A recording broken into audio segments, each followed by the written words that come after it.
Yes people, कैसे हैं आप लोग।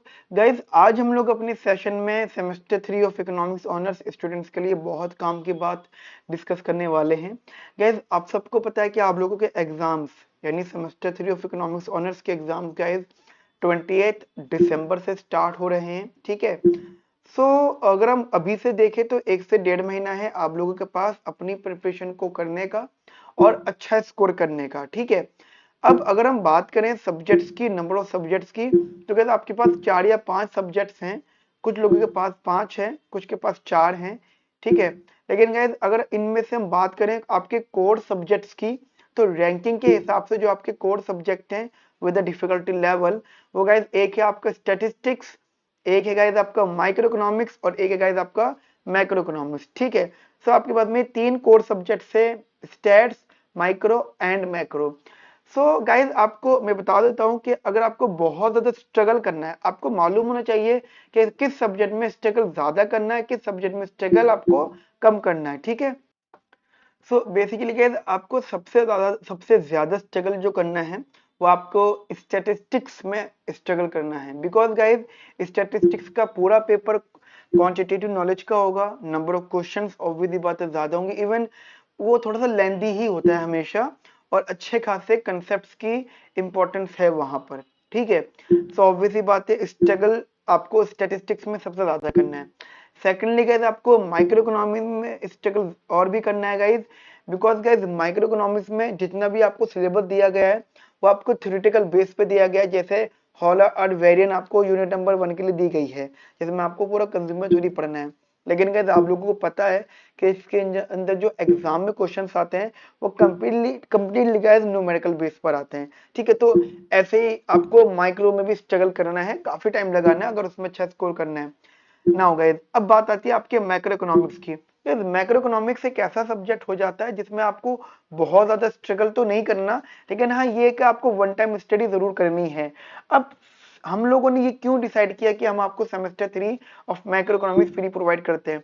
बिकॉज गाइज हम ये चाहते हैं कि आप अपना जो स्ट्रगलिंग टाइम है, अब आप ऐसा मान के चलो, अगर आप एक दिन में 2 से 3 घंटे पढ़ रहे हो, तो वो गए 2 से 3 घंटे आप सबसे ज्यादा स्टैट्स पर माइक्रो पे दो, बाकी रिमेनिंग थोड़ा बहुत टाइम अगर मर्जी हो टाइम है तो आप मैक्रो पे दो, ठीक है। मैक्रो बहुत ज्यादा टेक्निकल बेस पे नहीं है। अगर मैं आपको बता दूं तो गाइस मैक्रो इकोनॉमिक्स में 80:20 का रेशियो है, यानी 80% इसमें थ्योरी क्वेश्चंस आएंगे जो डायरेक्टली हमारी वीडियोस में, हमारी रिकॉर्डिंग्स में गिवन है, एंड 20% गाइस इसमें न्यूमेरिकल बेस आ सकता है। उसके लिए भी हम लोगों ने आपको वीडियोस में न्यूमेरिकल क्वेश्चन सॉल्व करें। और गाइस हम लोग आपको एक असाइनमेंट जरूर प्रोवाइड करा है। मैं एक बात क्लियर कर देता हूं, अगर आप लोगों को असाइनमेंट नहीं मिला है अभी तक, प्लीज गाइस आप हमें व्हाट्सएप करिए, ठीक है। हमारी वीडियो के डिस्क्रिप्शन में एक नंबर है, प्लीज आप उस नंबर पे जरूर व्हाट्सएप करिए। हम लोग आपको guys assignment with detail solution provide करेंगे, ठीक है। सो मैक्रो इकोनॉमिक्स को पढ़ने का सिर्फ एक ही तरीका है। आप पहली चीज गाइस आप रिकॉर्डिंग्स को देख लीजिए, यूनिट वाइज रिकॉर्डिंग्स हैं, यूनिट 1 2 3 4 यूनिट वाइज का रिकॉर्डिंग्स हैं, और उसी के साथ साथ उसी में आपको थ्योरी लिखवाई गई है, तो थ्योरी आप पढ़ लीजिएगा। एंड सेकेंडली गाइस आप लोग मैक्रो इकोनॉमिक्स का सॉल्व असाइनमेंट ले लो जिनके पास नहीं है, और जिनके पास आ चुका है गाइस वो प्लीज कम से कम एक बार जरूर उस असाइनमेंट को डिस्कस कर लो अपने आप से, ठीक है। अगर गाइस आप लोग असाइनमेंट को स्टडी कर लोगे एक बार, तो ये तो कंफर्म है कि आपके मिनिमम 8 to 9 मार्क्स आ जाएंगे आउट ऑफ 10, यानी 80 to 90% you can easily score, right. But in statistics and microeconomics you have to study a lot, at least the study time in micro and statistics more than study time in macroeconomics, right? So ज्यादा time अगर वहां पे लग रहा है तो फिर macro में कम टाइम लगेगा, इसलिए गाइस हम लोग ये आपको फ्री प्रोवाइड कर रहे हैं। फ्री का मतलब भी बिल्कुल भी नहीं है कि कंटेंट एवी है, बस पढ़ो ना पढ़ो की बात नहीं गाइस, बहुत हार्ड वर्क किया गया है, मेहनत की गई है। तो आप प्लीज उस स्टडी मैट को देखिएगा, उन वीडियोस को देखिएगा, ठीक है। अच्छा अभी मैं क्या करता हूँ, आप लोगों को असाइनमेंट की शक्ल दिखा देता हूँ कि जो हम आपको असाइनमेंट डिस्कस कर रहे हैं वो कैसा असाइनमेंट है, ठीक है ना गाइज। चलिए मैं अभी आपसे असाइनमेंट डिस्कस कर लेता हूँ यहाँ पर। सो गाइज ये आप लोगों का असाइनमेंट है, मैक्रो इकोनॉमिक्स क्वेश्चंस हैं सेमेस्टर 3 के, राइट। मैं रिपीट कर देता हूँ आप लोगों को यहाँ पर,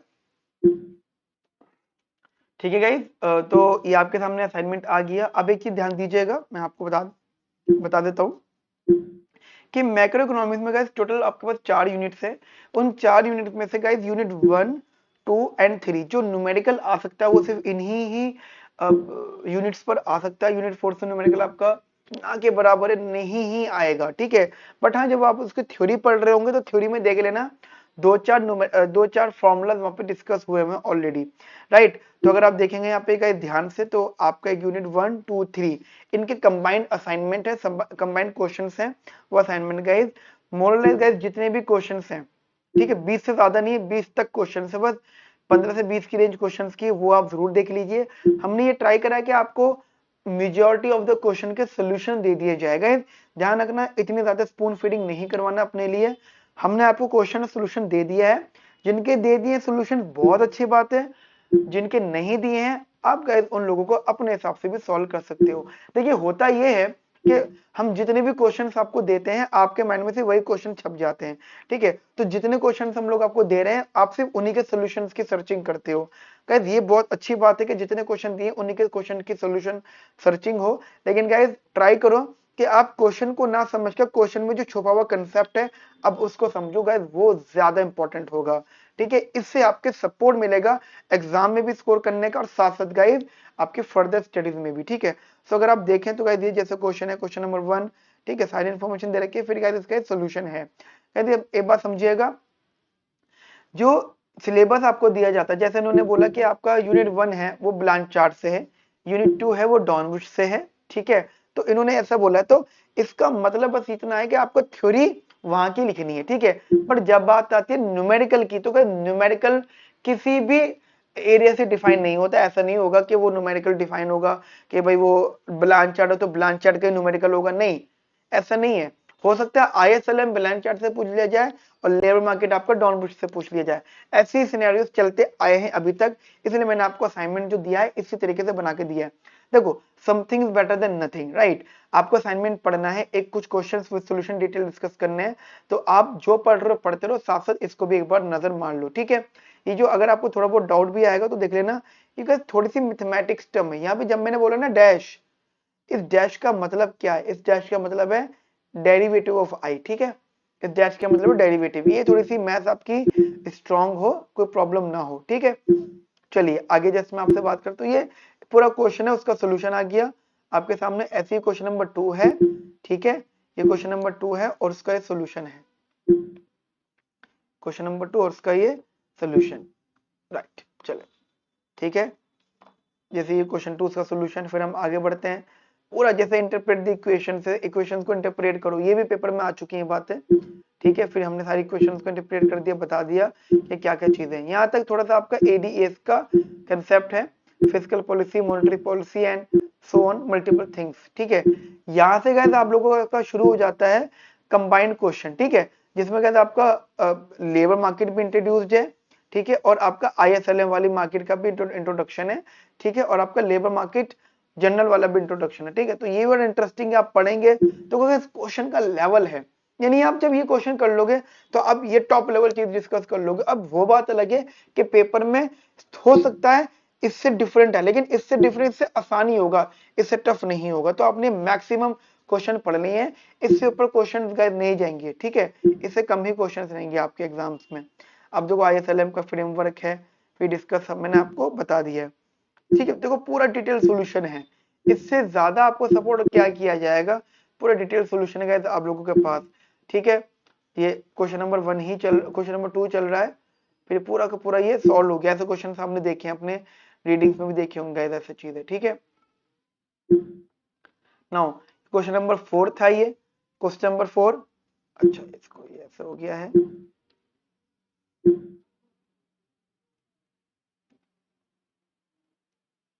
ओके ठीक है। क्वेश्चन नंबर 4 में ले आता हूं ऊपर से, ठीक है, ये ना क्वेश्चन नंबर 4, या दिस वन, कहते consider the relation between the price level, the expected price level and the unemployment rate. ये उन्होंने आपको प्राइस, अगर आप ध्यान दे पा रहे हो तो उन्होंने आपको गाइस एक प्राइस सेटिंग का रिलेशन दे दिया, और ये यहाँ से उन्होंने पता है क्या करा है, ये आपका टेक्निकली एएस फंक्शन है, ठीक है।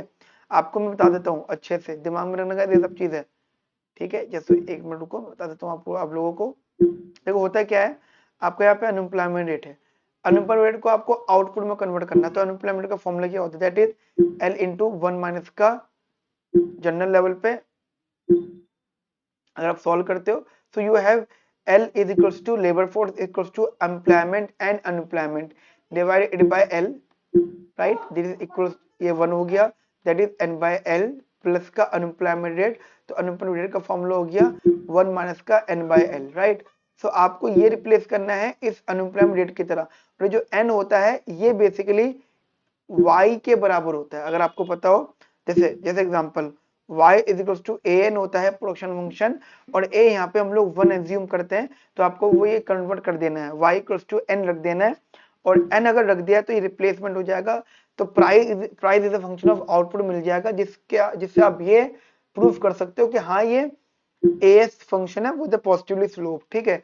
यहाँ पे उन्होंने आपको फिलिप्स कर्व की इक्वेशन दे दी है, this is the equation of a Phillips curve, समझ रहे हो। ये यूनिट 3 के क्वेश्चन, मतलब unit 1 2 3, Phillips curve equation unit 3 में मिलेगी, price setting and wage setting relation आपको यूनिट 2 में मिलेगा, और आईएसएलएम वाला कांसेप्ट आपको यूनिट 1 में मिलेगा, ठीक है। तो ये पूरा डिस्कशन है। अच्छा, कुछ क्वेश्चन मैंने क्लास में डिस्कस कर रहे थे, तो उसके लिए हमने लिख दिया है कि भैया जो क्लास में डिस्कशन किया वो आप देख लीजिएगा यूनिट 3 का, ठीक है। यूनिट 3 का डिस्कशन है क्लास में, आप लोग जरूर देखिएगा, ठीक है। सिमिलरली आगे असाइनमेंट है, आप देखो कितने सारे असाइनमेंट डिस्कशन कर रखे हैं, ये क्वेश्चन आपके सामने दे दिया मैंने, सॉल्यूशन आप लोगों से मैं करवा रहा हूँ इस क्वेश्चन का, ठीक है। सॉल्यूशन पूरा मैंने आपको दिया, अगर आप ध्यान देंगे तो पूरा सॉल्यूशन का आप लोगों के पास में है यहाँ पर, ठीक है, और डिटेल सॉल्यूशन है। ऐसा नहीं कि मैंने आपको सॉल्यूशन दे दिया या क्वेश्चन दे दिया सॉल्यूशन खुद कर लो, हाँ ऐसा किया है मैंने कुछ जगहों पर, लेकिन वो जगह ऐसी फिक्स्ड है कि जहाँ पे जरूरत है इन सब चीजों की कि आप पहले कंसेप्ट पढ़ने के बाद सॉल्यूशन खुद करो, ठीक है। ये आपका यहाँ पे क्वेश्चन सॉल्यूशन, आप देखिए कितना बढ़िया क्वेश्चन है ये वाला, ठीक है। ये आपका फिलिप कर्व से रिलेटेड क्वेश्चन है, ये आप जरूर देखिएगा, बहुत इंटरेस्टिंग क्वेश्चन, और यहाँ पे सब कुछ डिटेल डिस्कस की गई है। देखिए आपके एग्जाम में ऐसे ही क्वेश्चन आता है हर साल, नो डाउट, ठीक है। ये आप जरूर एक बार करिएगा, सपोर्ट करेगा आपको गाइस ये असाइनमेंट। आप देखना बोलो सर आपका असाइनमेंट बहुत इंपॉर्टेंट था, अच्छा था, सपोर्ट किया। अब देखो पूरा क्वेश्चन आपके सामने है, सोल्यूशन भी आपके सामने है, ठीक है। ये हम यहाँ पे डिस्कस कर लेंगे, राइट, एंड आफ्टर दैट, ठीक है। तो ये गाइस आपके लिए असाइनमेंट है, ठीक है। तो आप भी देख लीजिएगा ये असाइनमेंट, मैं चाहता हूं कि आप लोग इस असाइनमेंट को जरूर जरूर करें, बहुत बहुत बहुत ज्यादा इंपॉर्टेंट ये असाइनमेंट है, ठीक है गाइस। सो अच्छा, एक असाइनमेंट और है जो यूनिट 1 यूनिट 2 और यूनिट 3 वाइज है, ठीक है। बट अगर इसको भी कर लेते तो ये भी बहुत है, ठीक है। इन केस किसी भी स्टूडेंट को कोई भी क्वेरी करनी है, ठीक है, कोई भी डिस्कशन करना है, तो गाइस आप हमें इस नंबर पे डिस्कशन बेसिकली कर सकते हो, दैट इज 9810836285। गाइस आप हमसे इस नंबर पे कांटेक्ट कर सकते हैं, ठीक है। Okay friends, have nice day, thank you, bye, take care.